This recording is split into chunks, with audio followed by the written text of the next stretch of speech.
What happens when Hollywood's most beloved action hero meets late-night television's most provocative host?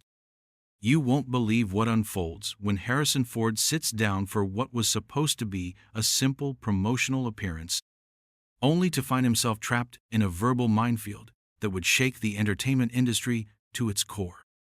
Before we get into this incredible story, make sure you hit that subscribe button and drop a comment below, because you're not going to believe what unfolds. Last night's episode of Jimmy Kimmel Live started like any other, but within minutes, viewers witnessed something unprecedented in late-night television history. The tension was palpable from the moment Harrison Ford walked onto that stage, his weathered face carrying the weight of decades in Hollywood. Unaware that he was about to become the center of one of the most explosive confrontations ever captured on live television. The trouble began almost immediately after Ford settled into the guest chair, that familiar leather jacket creaking as he adjusted his position under the harsh studio lights. Kimmel, sporting his usual smirk, wasted no time diving into territory that would prove to be dangerous ground. The host's opening question seemed innocent enough on the surface, but anyone who knows Kimmel's style could sense the calculated provocation lurking beneath. "Harrison, let's talk about your legendary career," Kimmel began, his voice dripping with that trademark sarcasm that has made him both famous and infamous. "You've played some of the most iconic characters in cinema history: Han Solo, Indiana Jones, Rick Deckard. But I have to ask, and I think our audience is curious about this too, don't you think it's time to maybe pass the torch to a younger generation? I mean, you're pushing 82, and some of your recent performances have been, well, let's just say they've sparked some conversation online." The camera immediately cut to Ford's face, and viewers could see his jaw tighten almost imperceptibly. This was Harrison Ford, a man who had spent decades deflecting Hollywood's most persistent interviewers, but something about Kimmel's tone seemed to hit a nerve. The actor's eyes narrowed slightly, and he leaned back in his chair, clearly processing what had just been said. "I'm not sure what you're getting at, Jimmy," Ford replied, his voice carrying that distinctive gravelly quality that had made him a household name. "I've been fortunate enough to work with some incredible directors and actors throughout my career, and I'm still passionate about the craft. Age is just a number, and I think my recent work speaks for itself." But Kimmel wasn't finished. The host leaned forward, his expression shifting into something more aggressive, more confrontational than his usual late-night banter. "Come on, Harrison. We've all seen the internet memes, the jokes about your performances in the recent Indiana Jones film. Social media was brutal. Some people are saying you look tired, that maybe you were just phoning it in for the paycheck. How do you respond to critics who say you're tarnishing your own legacy?" The studio audience fell silent, sensing that this wasn't the typical celebrity softball interview they were accustomed to. Ford's publicist, sitting in the wings, could be seen shifting uncomfortably in her seat, her phone already buzzing with messages from concerned executives. The tension in the room was becoming tangible, and viewers at home were beginning to realize they were witnessing something unprecedented. Ford's response was measured but firm. "I've never phoned anything in during my entire career, Jimmy. Every role I take on, I give everything I have. The Indiana Jones character means everything to me, and I would never disrespect the fans or the franchise by giving anything less than my absolute best. I'm not sure where you're getting your information, but I think you might want to reconsider your sources." The host's eyes lit up with a predatory gleam, as if Ford had just walked directly into a trap that had been carefully laid. Kimmel shuffled through his note cards with theatrical precision, clearly building towards something bigger. "Well, speaking of sources, let's talk about some recent reports. There have been some interesting stories coming out of Hollywood lately about your behavior on set. Some crew members from your recent projects have been, let's call them, candid about their experiences working with you." Ford's entire demeanor shifted in that moment.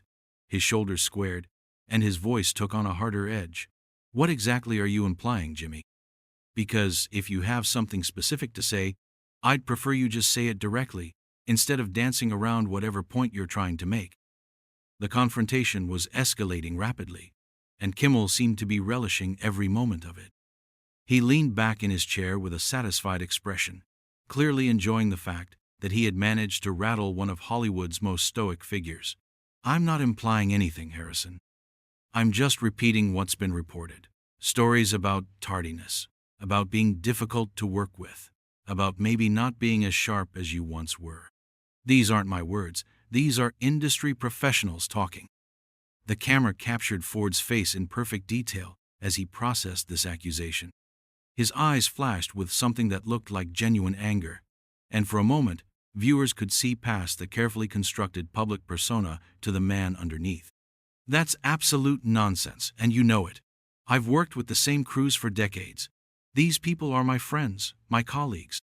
If someone has a problem with my work ethic, they're welcome to discuss it with me directly, instead of spreading gossip to late-night talk show hosts." Kimmel's response was swift and cutting. "Oh, so now it's gossip? These are professional industry publications, Harrison. Variety, The Hollywood Reporter. Are you calling them liars?" The tension in the studio had reached a breaking point.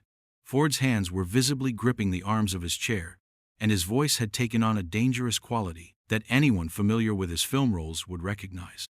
"I'm calling you a sensationalist who's more interested in creating drama than having an honest conversation. This isn't journalism, Jimmy. This is tabloid garbage, and I'm not going to sit here and legitimize it with a response." But Kimmel wasn't backing down. If anything, the host seemed energized by Ford's obvious discomfort. "You know what I think, Harrison? I think you're upset because someone finally had the courage to ask you the hard questions. You're used to these promotional interviews where everyone kisses your ass and tells you how wonderful you are. But maybe it's time someone held you accountable for your actions." The word accountable hung in the air like a challenge, and Ford's reaction was immediate and visceral. He straightened in his chair, his eyes boring into Kimmel with an intensity that made the host's smile falter for just a moment. "Accountable? For what exactly? For having a career that spans 5 decades? For creating characters that have entertained millions of people around the world? For showing up to work every day and giving my best performance regardless of what's happening in my personal life?" The studio audience was completely silent now, and the camera operators were scrambling to capture every angle of this unprecedented confrontation. Ford's voice had risen slightly, and there was no mistaking the genuine anger in his tone. "You want to talk about accountability, Jimmy? Let's talk about your accountability. You're sitting here attacking a guest on your show, making accusations based on unnamed sources and industry gossip. Where's your accountability for that?" Kimmel's expression had shifted from smug satisfaction to something approaching genuine concern, but he had gone too far to back down now. "I'm just asking the questions that everyone else is thinking, Harrison. That's my job." Ford's laugh was bitter and humorless. "Your job? Your job is to entertain people, not to ambush guests with character assassinations disguised as interviews. This isn't Meet the Press, Jimmy. This is supposed to be a fun, light-hearted conversation about my upcoming projects. Instead, you've turned it into some kind of trial, where I'm apparently guilty until proven innocent." The host tried to regain control of the situation, but it was clear that something had fundamentally shifted in the dynamic between them. "Look, Harrison, I'm not trying to attack you personally. I'm just trying to have an honest conversation about your career and where you are right now. Isn't that what good journalism is supposed to do?" Ford's response was immediate and cutting. "Good journalism? Jimmy, you're a comedian who hosts a late-night talk show. You're not Edward R. Murrow, and this isn't some groundbreaking exposé. You're a entertainer who's decided to ambush a guest for ratings, and frankly, I'm disappointed in you and in this entire production." The confrontation had reached a level of intensity that no one in the studio had anticipated, and it was clear that something was about to give. Ford's anger was palpable, and Kimmel seemed to realize that he had pushed one of Hollywood's most respected figures to a breaking point. The host's usual confidence was beginning to crack, and viewers could sense that they were witnessing something that would be talked about for years to come. As the commercial break approached, both men were staring at each other across the desk, the tension so thick it could be cut with a knife. Ford's breathing was measured but heavy, and Kimmel's hands were trembling slightly as he shuffled through his note cards. The studio audience sat in stunned silence, unsure whether to applaud or simply watch in horrified fascination. What happened next would forever change how Hollywood viewed both men and set the stage for an explosion that would rock the entertainment industry to its core. When they returned from commercial break, the atmosphere in the studio had somehow become even more charged. Ford sat rigidly in his chair, his legendary composure hanging by a thread, while Kimmel attempted to regain his trademark smirk. But anyone watching could see that the host was rattled, his usual confidence replaced by something approaching desperation as he realized he had awakened a sleeping giant. "Welcome back to Jimmy Kimmel Live," the host announced to the cameras, his voice carrying a forced cheerfulness that fooled no one. "We're here with Harrison Ford, and we were just having a fascinating discussion about his incredible career." The word fascinating dripped with barely concealed sarcasm, and Ford's eyes narrowed dangerously at the obvious attempt to minimize what had just transpired. Before Ford could respond, Kimmel doubled down with a move that would prove to be catastrophic. "You know, Harrison, during the break, my producers reminded me of something interesting. They pulled up some old interviews from the 80s, and I have to say, you seemed so much more energetic back then. Full of life. What happened to that guy? When did you become so serious all the time?" The question hung in the air like a loaded weapon, and Ford's reaction was immediate and volcanic. His hands gripped the arms of his chair so tightly that his knuckles turned white, and when he spoke, his voice carried a controlled fury that made everyone in the studio freeze. "What happened to that guy? Life happened, Jimmy. Decades of hard work, of showing up every day, of dealing with people like you who think they can reduce a person's entire existence to a punchline for their late-night comedy routine." Kimmel's eyes lit up with malicious glee, sensing that he had struck a nerve. "Oh, so now I'm the problem? Harrison, you're the one who's been sitting here getting defensive about every question I ask. Maybe the real issue is that you can't handle honest criticism anymore. Maybe you've been surrounded by yes-men for so long that you've forgotten what real feedback sounds like." The accusation was like throwing gasoline on a fire. Ford leaned forward in his chair, his voice dropping to a dangerous whisper that somehow carried more menace than any shout. "Yes, men. Jimmy, I've worked with some of the most demanding directors in Hollywood history. George Lucas, Steven Spielberg, Ridley Scott. These are men who pushed me to be better every single day. The difference between them and you is that they had talent, vision, and respect for the craft. You're just a failed comedian who's found a way to make money by tearing down people who are actually accomplished." The studio audience gasped audibly at this verbal assault, and Kimmel's face flushed red with embarrassment and anger. His carefully constructed persona was cracking, revealing something uglier underneath. "Failed comedian? I have one of the most successful talk shows on television, Harrison. I've won awards. I've hosted the Oscars multiple times. What have you done lately besides coast on work you did 30 years ago?" Ford's laugh was cold and bitter. "What have I done lately? I've continued to work with integrity, Jimmy. I've maintained relationships with people who matter in this industry. I've earned the respect of my peers through decades of professionalism. You want to know what I think you've done? You've turned late-night television into a cesspool of mean-spirited attacks and cheap shots. You've taken what Johnny Carson and David Letterman built and turned it into a circus." The mention of Carson and Letterman seemed to strike Kimmel particularly hard, and his response was swift and vicious. "Don't you dare lecture me about Carson and Letterman. Those guys would have asked you the same hard questions I'm asking. The difference is, they had guests who could handle it. You're sitting here having a meltdown because someone finally had the courage to point out that the emperor has no clothes." Ford's composure finally snapped completely. He stood up from his chair, his full height towering over the desk, as he stared down at Kimmel with undisguised contempt. "Meltdown? You think this is a meltdown?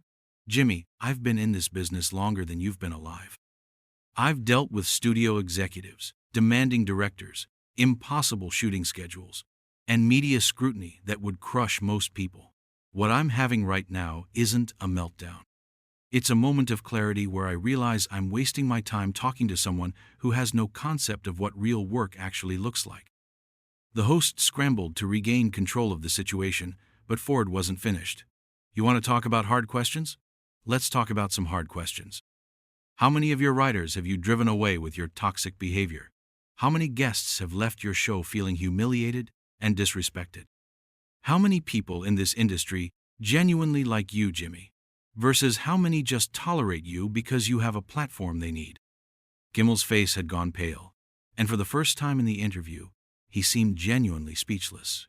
But Ford pressed on, his voice gaining strength and conviction with every word. I've been in this town for 50 years, and I've seen people like you come and go. You think you're untouchable because you have ratings and a network behind you, but you're not. You're just another in a long line of people who mistake cruelty for wit and think that tearing others down makes them bigger. The studio was dead silent, except for the sound of Ford's voice, which had taken on an almost prophetic quality. Camera operators were frantically adjusting their shots, sensing that they were capturing something historic. You asked me what happened to that energetic guy from the 80s? He grew up, Jimmy. He learned that life is too short to waste on people who don't deserve your time or respect. He learned to value authenticity over performance, substance over style. Kimmel finally found his voice, but it was shaky and uncertain. Harrison, I think you're overreacting here. This is just television. We're just having a conversation. Ford's response was immediate and devastating. Just television? Jimmy, this is someone's life you're talking about. These are real people with real feelings, real careers, real families who watch this garbage. When you sit behind that desk and make jokes about someone's age, their appearance, their work, you're not just entertaining people. You're contributing to a culture of meanness that's poisoning this entire industry. The host tried one last desperate attempt to regain control. Look, Harrison, I'm sorry if you feel like I've been unfair. That wasn't my intention. I'm just trying to do my job here. But Ford was beyond redemption at this point. His voice rose to a level that filled the entire studio, and his words carried the weight of decades of pent-up frustration with the entertainment industry's toxic culture. Your job? Your job is to make people laugh, to bring joy into their lives, to celebrate the things that make us human. Instead, you've chosen to make your living by humiliating people who are brave enough to sit in that chair and promote their work. You've weaponized your platform against the very people who make your show possible. The confrontation had reached a fever pitch, and everyone in the studio knew they were witnessing something unprecedented. Ford's anger was righteous and pure, the fury of a man who had spent his entire career maintaining his dignity, only to have it attacked by someone he clearly viewed as unworthy of his respect. I've sat through thousands of interviews over the years, Jimmy. I've been asked every question imaginable, dealt with every type of host, handled every kind of situation. But I've never, in all my years in this business, encountered someone who seemed so determined to make their guest feel small and insignificant. Kimmel's attempts to interrupt were futile, as Ford continued his verbal assault. You know what the saddest part is? You actually have talent. You could be using this platform to uplift people, to celebrate their achievements, to create moments of genuine connection and joy. Instead, you've chosen to be a bully with a microphone, and that's a tragedy for everyone involved.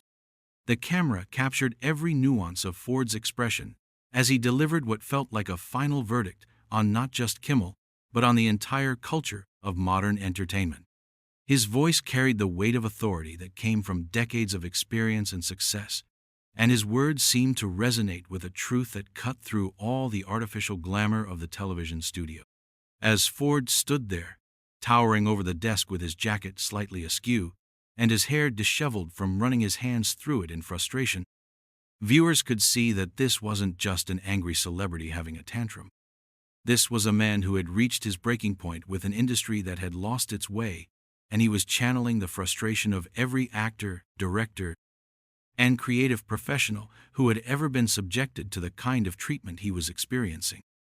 The tension in the studio had reached an almost unbearable level, and it was clear that something had to give. Ford's chest was rising and falling with barely controlled emotion, while Kimmel sat frozen behind his desk, apparently realizing that he had pushed one of Hollywood's most respected figures too far. The audience sat in stunned silence, unsure whether to applaud or simply watch in horrified fascination as one of the most explosive confrontations in television history continued to unfold. What happened next would cement this moment as one of the most shocking exits in late-night television history. Ford's eyes swept across the studio audience, taking in their stunned faces, before returning to Kimmel with a look of pure disgust. The silence stretched on for what felt like an eternity, broken only by the nervous shuffling of crew members who had never witnessed anything like this in their careers. When Ford finally spoke again, his voice was quiet, but carried the weight of absolute finality. "You know what, Jimmy? I'm done." The words were simple, but they carried the force of a thunderclap in the hushed studio. "I'm done with this conversation. I'm done with this interview, and I'm done with people like you who think that cruelty is entertainment." Kimmel's face went from pale to ashen as he realized that Ford wasn't just venting his frustration, he was preparing to leave. The host's voice cracked as he tried to salvage the situation. "Harrison, come on. Let's just take a breath here. We can start over. Talk about your new projects. Keep things light. That's what people want to see." Ford's laugh was harsh and mirthless. "Start over, Jimmy? There is no starting over from this. You've shown me exactly who you are, and I've shown you exactly what I think of it. The audience has seen it all, and they can make their own judgments about what just happened here." The camera caught Ford reaching down to unhook his microphone, his movements deliberate and methodical. Every person in the studio watched in fascination as one of Hollywood's biggest stars prepared to walk away from a live television interview. The symbolic weight of the moment wasn't lost on anyone. This was Harrison Ford, a man who had faced down Imperial stormtroopers and Nazi soldiers on screen, refusing to be intimidated by a late-night talk show host. "Harrison, please," Kimmel pleaded, his carefully constructed persona completely abandoned now. "Don't do this. We can work this out. I was just trying to have some fun, ask some provocative questions. That's what makes for good television." Ford paused in his microphone removal, his eyes boring into Kimmel with an intensity that made the host visibly shrink back in his chair. "Good television? Jimmy, what you call good television, I call a disgrace to the medium. You had an opportunity tonight to have a real conversation with someone who's lived an extraordinary life, who's worked with legendary directors and actors, who's been part of some of the most beloved films in cinema history. Instead, you chose to turn it into a circus." The microphone came free with a soft pop, and Ford held it in his hand like a weapon. "You want to know what good television looks like? It looks like respect. It looks like preparation. It looks like caring about your guests enough to ask them questions that matter, not just fishing for sound bites that will go viral on social media." Kimmel's desperation was palpable now. "Harrison, you're one of my heroes. I grew up watching your movies. Star Wars, Indiana Jones, Blade Runner, these films shaped my childhood. I never meant to disrespect you personally." Ford's expression softened slightly, but his resolve remained unshaken. "If I'm really one of your heroes, Jimmy, then you have a funny way of showing it. Heroes aren't perfect, and they don't expect to be treated like they are. But they do expect to be treated with basic human dignity.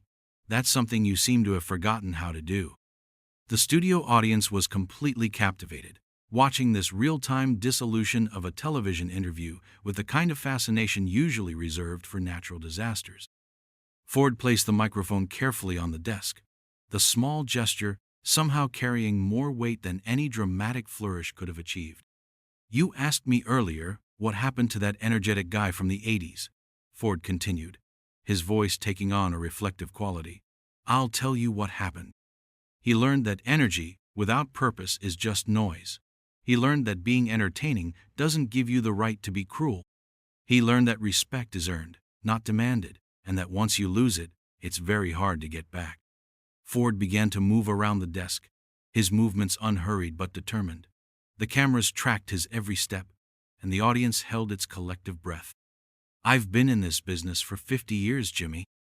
I've seen hosts who could make their guests feel like the most important person in the world, who could find the humor in situations without making anyone the butt of the joke. Carson, Letterman, even Conan, they all had that gift. You could have had it too, but you chose a different path. Kimmel made one final desperate attempt to stop the inevitable. Harrison, please don't leave like this. Give me another chance. Let me show you that I can be better than this. Ford stopped his movement toward the stage exit and turned back to face Kimmel directly.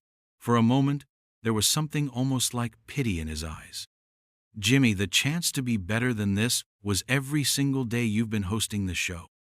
It was every interview you've conducted, every guest you've welcomed, every opportunity you've had to choose kindness over cruelty. You don't get to ask for another chance after you've shown someone exactly who you are. The weight of Ford's words seemed to crush whatever fight remained in Kimmel. The host slumped in his chair, his usual animated gestures replaced by a defeated stillness. I'm sorry, Harrison. I'm truly sorry. Ford nodded slowly, acknowledging the apology without accepting it. I believe you are sorry, Jimmy, but being sorry doesn't undo what just happened.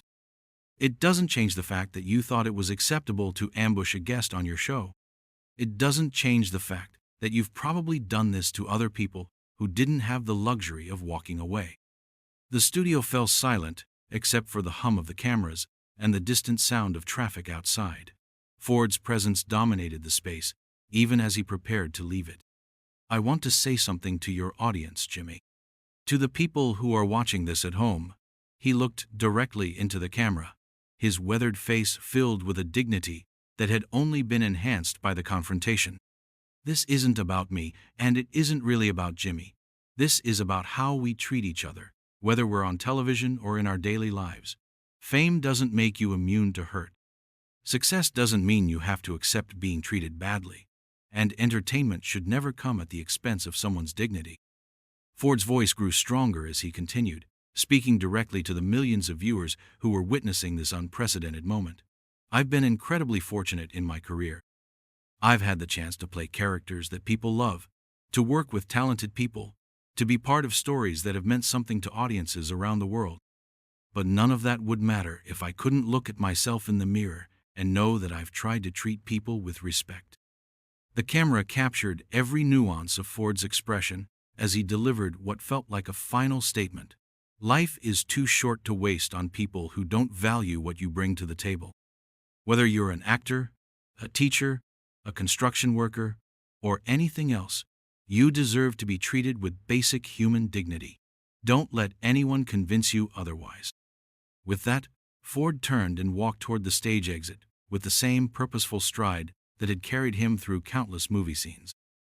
The studio audience began to applaud, slowly at first, then building to a thunderous ovation that seemed to shake the very foundations of the building. It wasn't the polite applause of a talk show audience. It was the kind of genuine, emotional response that comes from witnessing something real and powerful. Ford paused at the edge of the stage, not to acknowledge the applause, but to take one final look at the scene he was leaving behind. Kimmel sat frozen behind his desk, his show in ruins, his carefully constructed persona shattered. The host's eyes were glazed with what might have been tears, and his hands trembled as he stared at his note cards without seeing them. The cameras caught Ford's final moment on stage, not as a character in a movie, but as a man who had reached his limit and chosen to walk away with his dignity intact. There was something almost cinematic about the way he disappeared into the wings, leaving behind a studio full of people who knew they had witnessed something that would be talked about for years to come. As the applause finally died down, Kimmel attempted to regain his composure, but it was clear that something fundamental had changed. His voice was barely above a whisper as he addressed the stunned audience. We'll be right back after these messages. The camera lingered on Kimmel's face for a moment longer than usual, capturing the full weight of what had just transpired. The host's usual confidence had been replaced by something that looked almost like shame, and viewers could see that this wasn't just a bad interview. It was a moment of reckoning that would define both men's legacies. The red light on the cameras flickered off, signaling the commercial break, but the damage was already done. In the span of one interview, Jimmy Kimmel had managed to alienate one of Hollywood's most respected figures, expose his own character flaws to millions of viewers, and create a moment that would be replayed and analyzed for years to come. Harrison Ford had walked onto that stage as a guest promoting his latest project. He walked off as a man who had reminded everyone watching what it means to stand up for yourself with grace and dignity. In doing so, he had delivered one of the most powerful performances of his entire career. And it hadn't required a single line of scripted dialogue.